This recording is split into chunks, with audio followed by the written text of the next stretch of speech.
Okay, folks, it's your buddy Mike Messier. Just another Mike's Instant Movie Review. The second one of the evening. There's my beautiful face in live and living color. So this one is The Gray Man, and I believe, I know for a fact, it's a Netflix film. It's a Netflix production. If you are a Netflix subscriber, apparently you can enjoy the movie very soon. And but I saw it in the theater. I saw it on the big screen. And afterwards, there was some type of live, I believe it was live Q&A. They had a moderator and a panel, and Ryan Gosling and Chris Evans and Billy Bob Thornton and all these beautiful female actors or actresses, as we used to call them, were on stage talking about how great they are and how much they love each other and all that good stuff. So I'm going to review this film. Now, should you go see this movie, subscribe to Mike Messier YouTube channel, Mike's Instant Movie Reviews. I always give the thumbs up or the thumbs down at the beginning, and then I go into some topics of the film and maybe some spoilers, but no spoilers right now. I think most people could go handle this movie. There are some, there's violence. I mean, it's a fucking action film. There's some violence, a tinge of torture on your palate. Some of the digit manipulations I had to close my eyes for, to be honest with you. Just something I don't like is digit manipulations, but I did like the movie. I did think it's good. I think if you can handle a James Bond film, and there's some parallels here, you can handle this. So I think most people could handle seeing this movie. It's if you went to see any action movie in the 80s or whatever the fuck, you'll be fine with this movie. The Russo brothers, I guess I'm not the biggest Arrested Development fan or whatever the fuck else, or Community or whatever, but these guys made a good movie here.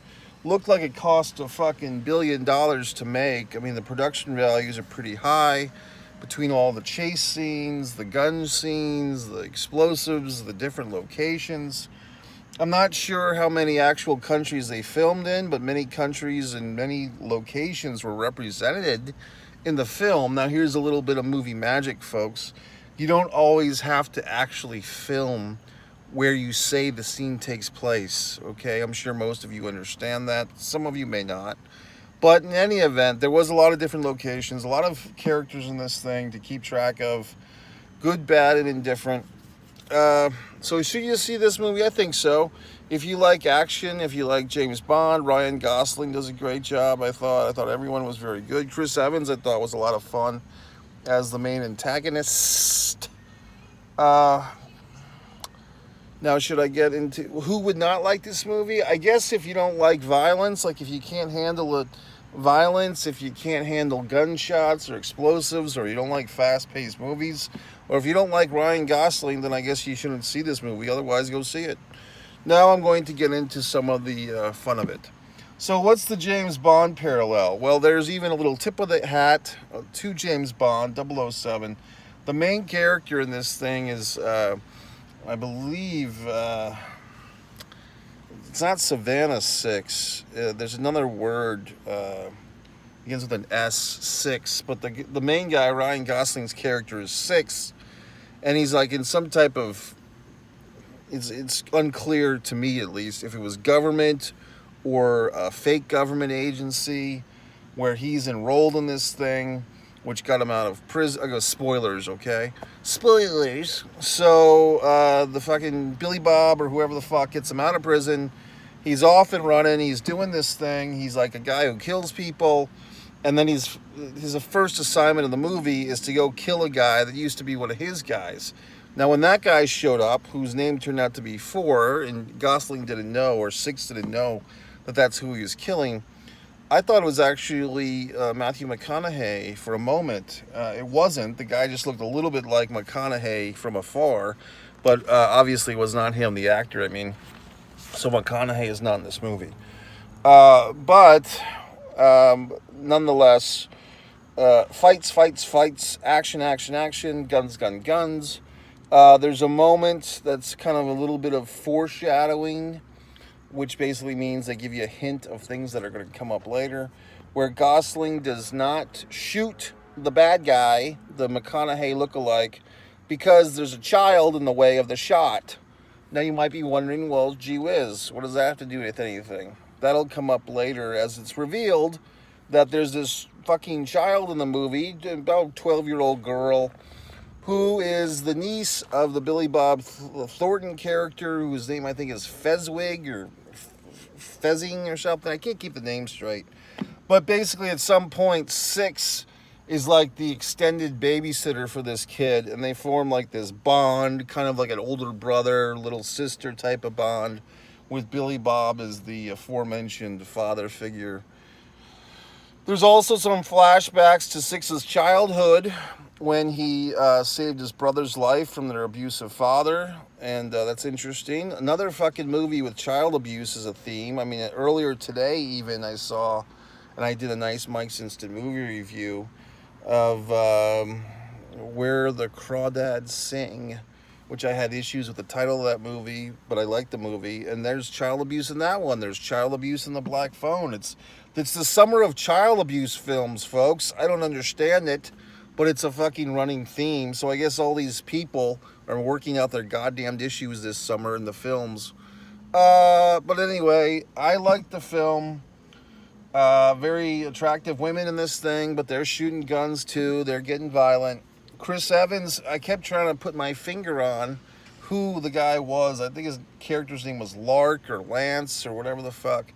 Trying to remember where I'd seen this guy, and I was drawing up a blank. I couldn't remember where this gentleman, I had seen him in his acting. God, I thought that car was about to hit me. God, I hate people. I just really do, because they're so incompetent. I'm ordering a pizza. I'm at Pizza Slut. I was going to go to this goddamn place. There's lightning, folks. I should have taped that. I just missed the beautiful lightning. A lot of lightning tonight. I actually ended up at the movies.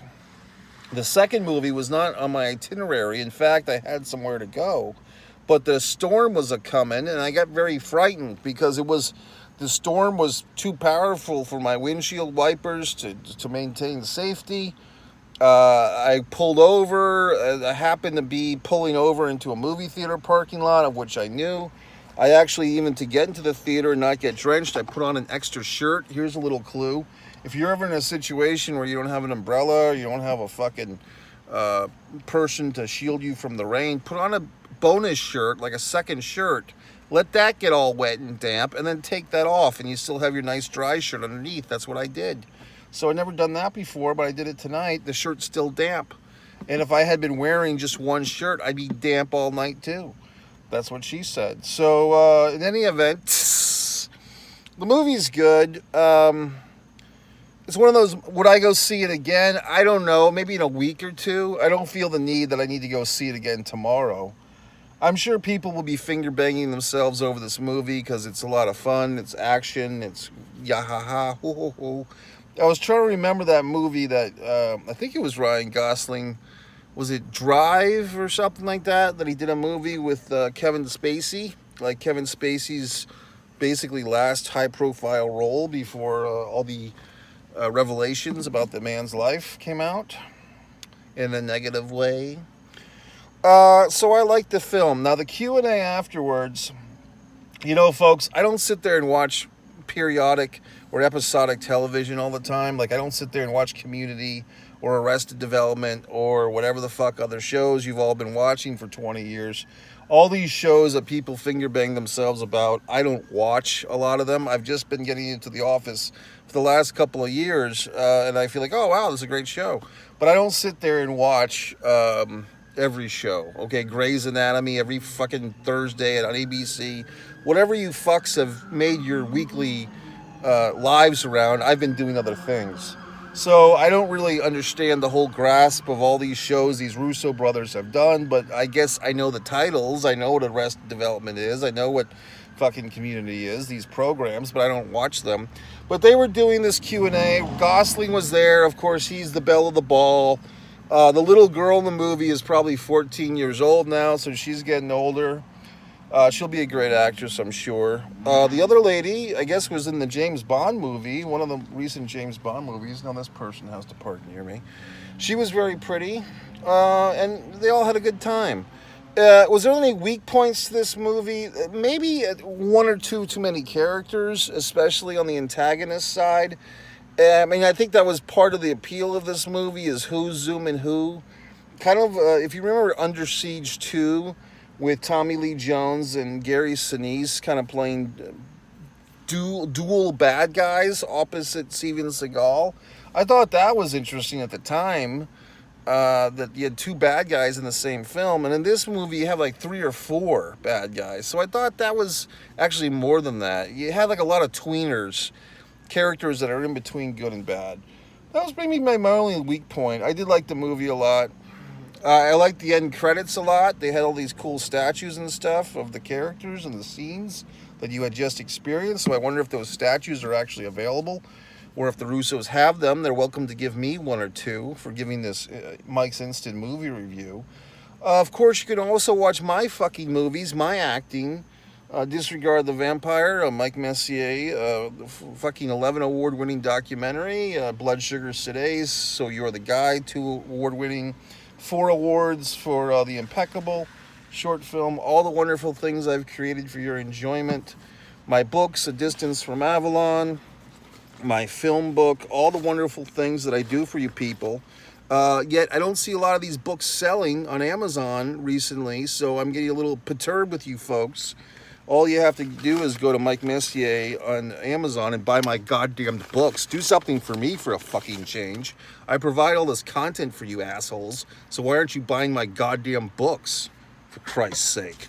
You selfish fucks. I mean, you spend your money on everything else in the world. Spend your money on my goddamn books. But anyway, A Distance from Avalon. All the wonderful things that I do for you freeloading fucks. And that's about it. So this wonderful book I've been proofreading, Kate Spain Presents, Bad Girls with Good Tattoos. I've got the advanced copy as the publisher.